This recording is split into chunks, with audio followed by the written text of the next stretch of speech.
ناظرین، وسیلہ Urdu T V آپ کے روبرو ہے، خبروں کی صداقت اور شفافیت کا علم بردار چینل وسیلہ اردو ٹی وی۔ وسیلہ اردو ٹی وی کی خصوصی پیشکش، تجزیاتی مضامین پر مشتمل ہفتہ وار پروگرام جام جم۔ سوڈان میں ایک اور فوجی بغاوت۔ تحریر ڈاکٹر عبدالقیوم، ایسوسی at professor, Maulana Azad national Urdu university Hyderabad. پیشکش ڈاکٹر زرینہ مہر۔ 9 جولائی 2011 کو سوڈان سے آزاد ہونے والے جنوبی سوڈان کو ملا کر سوڈان افریقہ کا سب سے بڑا رقبہ والا مسلم ملک تھا۔ یہ براعظم افریقہ اور عرب لیگ کا 10واں بڑا ملک تھا۔ اس کا کل مجموعی رقبہ زائد از 25 لاکھ مربع کلومیٹر تھا۔ سوڈان شمالی افریقہ کا ملک ہے۔ سوڈان عربی لفظ ہے جس سے مراد کالوں کی آبادی والا ملک ہوتا ہے۔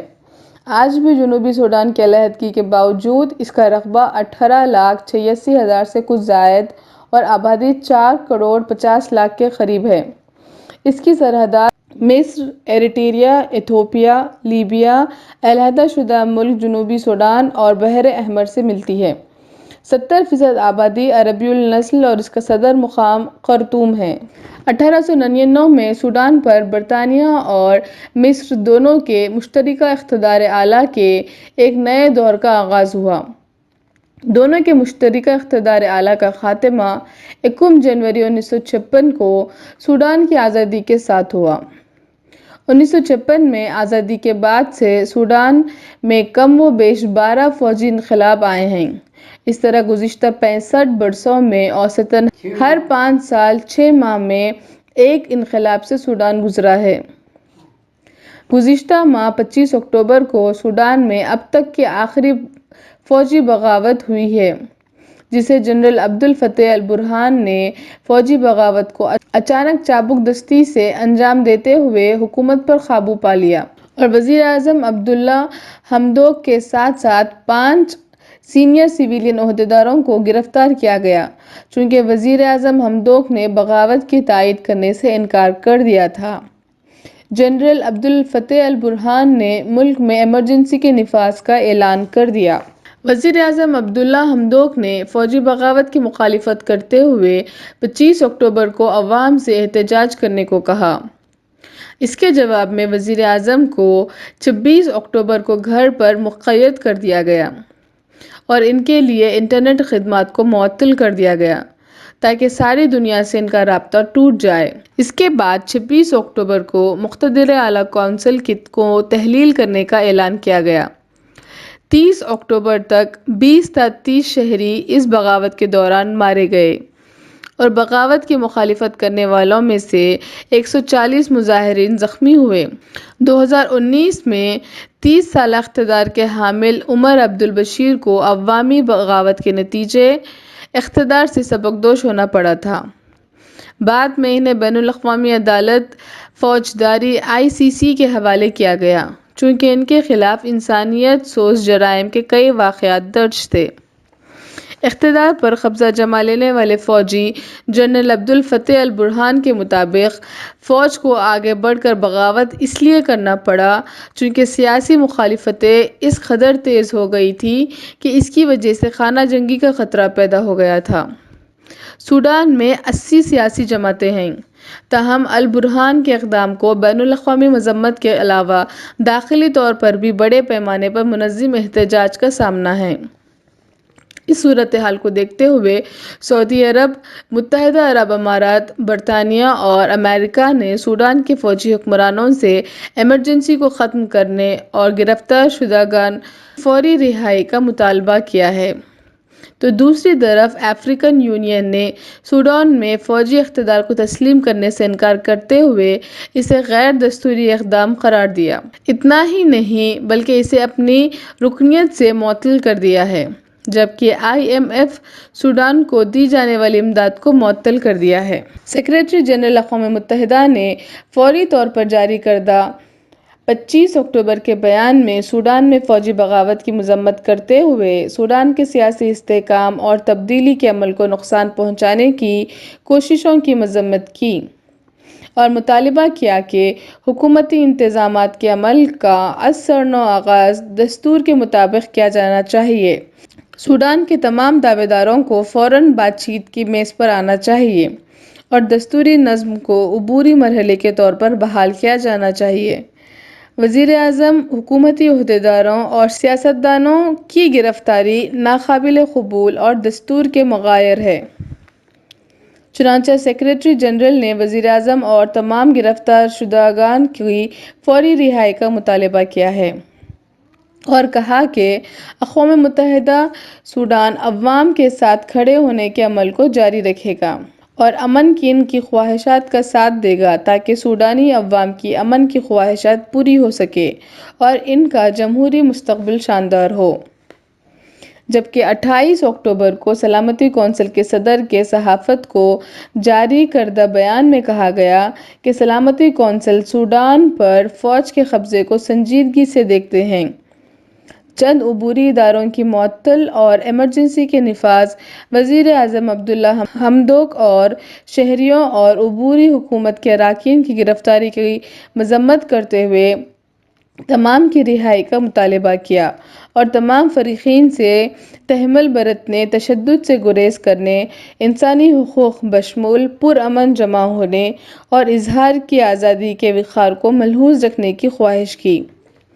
اس کے علاوہ سلامتی کونسل نے سوڈان کے فوجی حکمرانوں سے عبوری سول حکومت کو دستوری دستاویز کی بنیاد پر بحال کرنے کی اپیل کی اور تمام حکومت کے دعوے داروں سے اپیل کی کہ بلا شرط بات چیت کے عمل کا آغاز کریں اور جوبا امن کے معاہدے پر کاربند رہے۔ جوبا امن معاہدہ 3 اکتوبر 2020 کو سوڈان کی عبوری حکومت اور کئی مسلح گروہوں کے نمائندوں کے درمیان دستخط ہوئے تھے۔ اس معاہدے کا اہتمام سوڈان سے علیحدہ جنوبی سوڈان نے کیا تھا۔ اس معاہدے کے 5 نکات اس طرح تھے۔ نمبر 1، قومی مسائل، جس میں اقتدار میں شراکت داری، قومی دارالخلافہ کے نظم و نسق سے متعلق قومی کمیشن، دستوری کانفرنس، طرز حکمرانی سے متعلق کانفرنس، عدالتی اصلاحات، انتخابات اور دیگر مسائل سے متعلق۔ نمبر 2، ڈارفور امن معاہدہ، اقتدار میں حصہ داری سے متعلق، مالیہ میں حصہ داری، مستقل جنگ بندی، سلامتی کے عبوری انتظامات، عبوری انصاف معاہدے سے متعلق امور۔ نمبر 3، نیلی دریائے نیل اور کوردوفان علاقوں سے متعلق ذمہ داریوں کا تعین، مالی وسائل، سول سروسز، اصلاحات، تعمیر نو اور ترقی، ماحولیات وغیرہ سے متعلق۔ نمبر 4، مشرقی علاقوں سے متعلق۔ نمبر 5، قومی مسائل۔ قومی مسائل سے متعلق امور پر اتفاق رائے سے تمام شریک فریقین، عبوری حکومت اور دیگر دستخط ہوئے تھے۔ اس سال 3 اکتوبر کو اس معاہدے کی پہلی سالگرہ بھی منائی گئی، چونکہ اس معاہدے کے ذریعے سمجھایا گیا کہ اس معاہدے سے سوڈان میں آزادی، امن اور انصاف حاصل ہوگا۔ اس معاہدے کی نگرانی امریکہ، برطانیہ اور ناروے کر رہے تھے۔ چنانچہ پہلی سالگرہ پر ان تینوں ممالک نے امید ظاہر کی تھی کہ امن کے لیے حکومت سوڈان کی بروقت کاوشوں کی ضرورت ہے تاکہ سب کو مساوی ترقی، نیا دستور، مساوی شہریت اور ایک جمہوری حکومت کے انتخاب کے مواقع حاصل ہوں گے، اور اس کے لیے تینوں ممالک نے تمام سوڈانیوں کو طویل امن کے حصول میں اپنی مدد کا تیقن دیا تھا۔ سوڈان کی ایک سیاسی حقیقت یہ ہے کہ 1956 میں آزادی کے بعد سے آج 65 سالہ زندگی کوئی مستحکم دستور نہیں بنا پایا، بلکہ ایک عبوری مسودہ دستور کے ذریعے ہی کام چلایا جاتا رہا۔ 1 جنوری 1956 کو سوڈان کی آزادی کے ساتھ ہی حکمرانی ایک 11 رکنی مقتدر اعلیٰ کونسل کو حاصل ہوئی جو صرف 320 یوم ہی کام کر پائی، اور پہلی فوجی بغاوت 11 نومبر 1958 کو ہی ہوئی اور ابراہیم عبود پہلے فوجی حکمران بنے جو نومبر 1964 تک اقتدار میں رہے اور پہلے سویلین حکومت امہ پارٹی کی تشکیل پائی تو خاتم الخلیفہ کارگزار صدر بنائے گئے، تاہم یہ 17 دن ہی حکومت کر پائے۔ دسمبر 1964 سے جون 1965 دو مقتدر کمیٹیاں حکومت کی۔ جون 1965 سے مئی 1969 تک اسماعیل اظہری بحیثیت صدر کام کیے۔ جنرل جعفری نمیری نے اقتدار پر قبضہ بحیثیت ڈکٹیٹر جما لیا۔ اکتوبر 1971 سے اپریل 1985 تک 15 برسوں تک منتخبہ صدر رہے۔ اپنے اقتدار کے آخری برسوں میں شرعی قوانین کا نفاذ عمل میں لایا۔ 1985 میں جعفر نمیری کے خلاف بغاوت کے ذریعے وجود میں آئی حکومت صرف 187 یوم ہی کام کری اور نئی فوجی حکومت بھی 208 دن ہی چلی۔ اس کے بعد مئی 1986 میں احمد علی المیر غنی جو 6ویں منتخبہ صدر تھے زائد از 3 سال حکومت کے بعد ہی فوجی بغاوت کا شکار ہوئے اور عمر البشیر نے بغاوت کے بعد اقتدار سنبھالا تو تقریباً 30 برس تک مرد آہن بن کر سوڈان پر حکومت کی۔ تاہم اپریل 2019 میں فوجی بغاوت نے عمر البشیر کی حکمرانی کو بھی ختم کر دیا اور وہ معزول کر دیے گئے۔ ان پر جنگی جرائم اور نسل کشی کے الزامات کے تحت بین الاقوامی عدالت فوجداری میں 2008 سے مقدمات کے نتیجے میں 11 فروری 2020 کو عمر البشیر کو عدالت کے حوالے کیا گیا۔ بشیر کی معزولی کے بعد جنرل احمد بن عوف صرف ایک دن 11 اپریل سے 12 اپریل 2019 تک سوڈان کے عبوری حکمران بنے۔ 12 اپریل 2019 سے 20 اگست 2019 تک عبدالفتاح البرہان عبوری فوجی حکمران بنے، جبکہ 20 اگست 2019 سے 25 اکتوبر 2021 تک زائد از 2 سال تک مقتدر اعلیٰ کونسل کی حکمرانی میں عبداللہ حمدوک وزیر اعظم بنے۔ بالآخر 25 اکتوبر کو عبداللہ فتح البرہان نے عبداللہ حمدوک کو بے دخل کر کے اقتدار پر قبضہ کر لیا۔ ناظرین، اب ہم اس بات کا جائزہ لیں گے کہ بروز پیر 25 اکتوبر کو وہ کیا حالات ہوئے جس کی وجہ سے فوج کو بغاوت کرتے ہوئے 11 رکنی مقتدر اعلیٰ کونسل کو تحلیل کرتے ہوئے وزیر اعظم اور اعلیٰ حکومتی عہدیداروں کو گرفتار کر لینا پڑا تھا۔ اپریل 2019 سے جاری مقتدر اعلیٰ کونسل جس میں 5 فوج کے اراکین، 5 سویلین اور 1 منتخبہ رکن ہوتا ہے، جس کو فوج نے برخاست کرتے ہوئے اعلان کیا کہ جولائی 2023 میں تازہ انتخابات تک فوج اقتدار سنبھالے گی۔ البتہ ٹیکنوکریٹس نظم و نسق کو چلائیں گے۔ اس طرح فوج زائد از 1.5 سال تک اقتدار میں رہے گی۔ فی الحال فوج نے سڑکوں، گلی کوچوں میں مورچے سنبھالے ہیں۔ فوج کی فائرنگ میں 10 شہریوں کے مارے جانے کی اطلاع ہے۔ مقتدر اعلیٰ کونسل کی سربراہی ابتدا میں فوج کے ہاتھوں میں ہوتی ہے، چنانچہ اپریل 2019 سے جنرل برہان اس کے سربراہ تھے، لیکن سربراہی سویلین کو منتقل کیا جانا تھا تو اسے البرہان نے تحلیل کر دیا۔ عمر البشیر کے اسلامی قوانین کو عبداللہ حمدوک کی حکومت نے روک لگائی، جس سے اس حکومت کو مغرب کی تائید حاصل ہوئی۔ تاہم اسلام پسند حمدوک حکومت کے مخالف ہو گئے، خصوصاً قبائلی احتجاجی بحر احمر کو جانے والی سڑک پر ستمبر سے قبضہ جمائے بیٹھے ہیں، جس سے آئل پائپ لائنوں کو خطرہ لاحق ہو گیا۔